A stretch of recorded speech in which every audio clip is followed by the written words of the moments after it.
Hey Zombie Slayers, Jonathan here at Night Knowledge, and in today's video I'm going to share my 10 best beginner tips for Vayne. Before we start, as always, don't forget to like and subscribe, but also because this video is made during early access, make sure you check the pinned comment for any changes or corrections. Number 1. Melee in Vayne can be a little jarring at first, and is due to the amount of camera movement when you swing your weapon. This is what it looks like on default. If you go into settings though, then gameplay, locate the melee view punch modifier, and reduce it from 100% to a smaller number. For me, I have it at 0% and notice the difference now when you swing.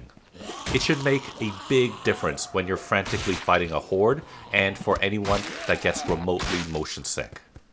Number 2. Speaking of hordes, sometimes you're just getting overwhelmed and the best thing to do is to run into your car and get away. But if time is a factor, you'll typically want to be in first person view so you can turn on the ignition. You can actually assign a key for both the ignition and to exit the vehicle so you don't have to frantically look at the ignition. Do this by going to settings and key bindings instead and scroll down to the vehicle area. As you can see, I've changed ignition to V and exit to Z. Number 3, don't worry about the stress status. While you can read magazines, books, and comic books to restore this, by simply sleeping, you'll restore your stress for free. You can save the valuable reading material if you're still dangerously low after sleep. Number 4.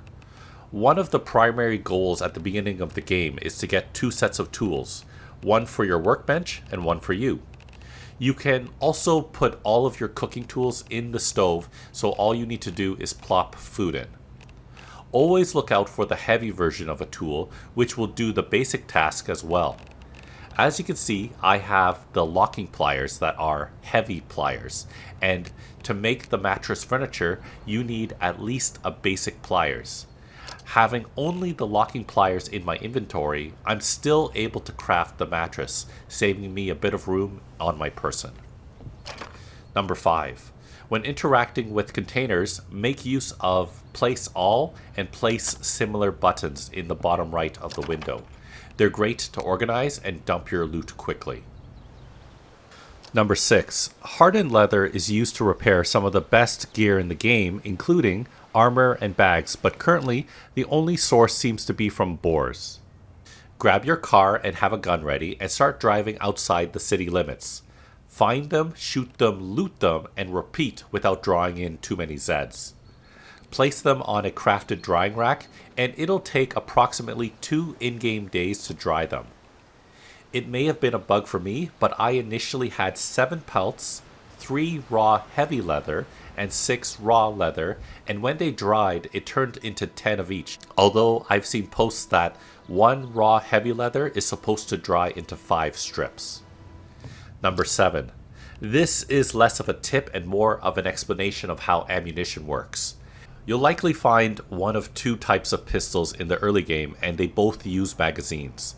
If you select your gun, it'll show you whether there is a magazine inside, how many rounds are in it, and the capacity.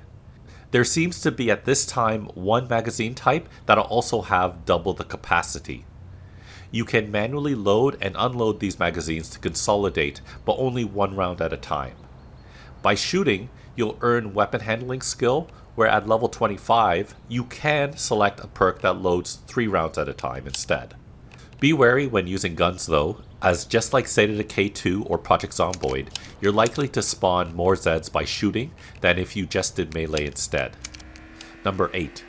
Obtaining a car is a great way to transition from early to mid-game, allowing you to travel further from your base and being able to bring back more loot quicker. Unfortunately, most cars lack car keys.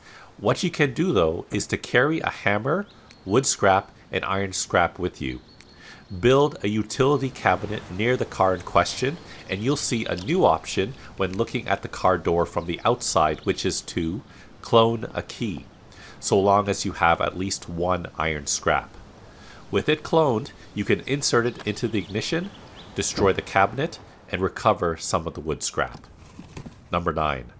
Spray paint bottles are really useful to help identify points of interest locations, whether to indicate that is fully looted, empty, or maybe a good potential future base. There apparently is a hardware store in Saranac by the high school that should have guaranteed spray bottles, but you can also find them in garages and sheds. To use them, look at the wall, open your inventory, select the spray paint bottle, and select the option to tag, and you'll be able to select the shape, size, and rotate it. Number 10.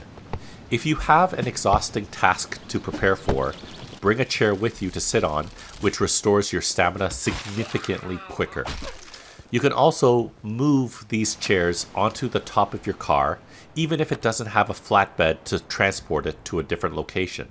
Be careful when you log in though, as any furniture that was originally on top of your vehicles are often no longer stuck to it, and you'll need to remove it to make it stick.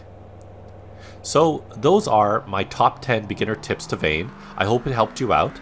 Share your best Vane tips in the comments below for your fellow survivors. Check out the rest of my channel for other videos on Vane, video games, board games, and other fun things. Thanks for watching, and I'll see you next time.